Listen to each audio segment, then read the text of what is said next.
মাত্র 2 থেকে 3টি উপকরণ দিয়ে তৈরি করুন ঘরে বসে সুজির মুচমুচে পিঠা।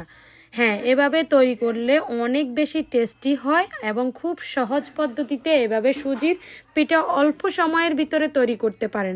যাই হোক, কথা না বাড়িয়ে মূল ভিডিও শুরু করা যাক। আমি এখানে পরিমাণ মতো সুজি নিয়েছি এবং প্রথমে একটা ডিম ভেঙে দিয়েছি, যেটা আমার ভিডিও করা হয় নাই, স্কিপ করে ফেলছি, সরি। আর আমি এখানে দেখতেছি আমার আরেকটা ডিমের প্রয়োজন, তাই আরেকটা ডিম ভেঙে দিয়েছি। টোটালি আমার 2টা ডিম দেওয়া হয়েছে। পরিমাণ মতো লবণ এবং পরিমাণ মতো চিনি অ্যাড করছি। আপনারা আপনাদের স্বাদ অনুযায়ী চিনি অ্যাড করবেন। আর আমি এখানে একদম খাঁটি গরুর দুধ অ্যাড করছি। এগুলাকে ধুয়ে ভালোভাবে আমি হাত দিয়ে ব্লেন্ড করব, কারণ এগুলাকে ভালোভাবে ব্লেন্ড না করলে আপনার পিঠাটা ফুলবে না। আর এই পিঠাতে যত বেশি ডিম দিবেন তত বেশি ফুলবে।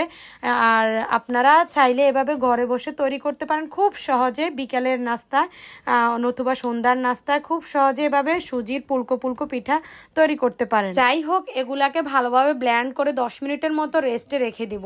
এখানে চুলায় আমি একটা কড়াই বসে দিয়েছি। এখানে পরিমাণ মতো তেল দিব। আমার তেলগুলো একটু হালকা হিট হয়ে আসলে আমি চুলার আঁচ একদম লো হিটে রাখবো। আর হ্যাঁ, পিঠার টেস্ট বাড়ানোর জন্য কয়েকটা তিল উপরে দিয়ে দিয়েছি। আর আমার তেলগুলো মোটামুটি হিট হয়ে আসছে। আমি এখন একটা ছোট চামচের সাহায্যে পিঠাগুলোকে ছোট ছোট করে তেলের উপরে দিয়ে দিব, কেননা পিঠাগুলো এখন ফুলে উঠবে। এগুলা একদম ছোট ছোট করেই দিতে হয়। আমি এখানে যেহেতু 2টা ডিম ইউজ করছি, এই কারণে আমার পিঠাগুলো অনেক বেশি ফুলবে। যাই হোক, আমার পিঠাগুলো ফুলে উঠছে। আমি এগুলাকে লো হিটে রেখে ভেজে নিব।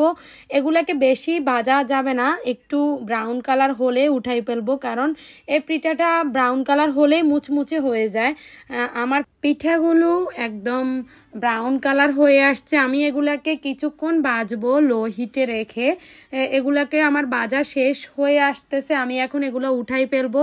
আলাদা একটা পাত্রতে টিস্যু নিব, যাতে তেলগুলো টিস্যুতে চলে যায়। আমি আস্তে আস্তে সব পিঠা উঠাই ফেলবো।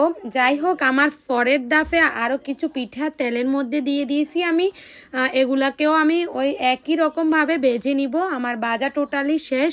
আপুরা, আপনারা দেখেন পিঠাগুলো কতটা মোচমুচে এবং ফুলকো হয়েছে। আপনারা চাইলে খুব সহজে ঘরে বসে সুজির পিঠা এভাবে তৈরি করতে পারেন। আর হ্যাঁ, আমার ভিডিওটা ভালো লাগলে অবশ্যই লাইক, কমেন্ট, শেয়ার করে দিবেন। আর নতুন ভিডিও পাওয়ার জন্য চ্যানেলটাকে অবশ্যই সাবস্ক্রাইব করে রাখবেন। ভালো থাকবেন সবাই। আল্লাহ হাফেজ।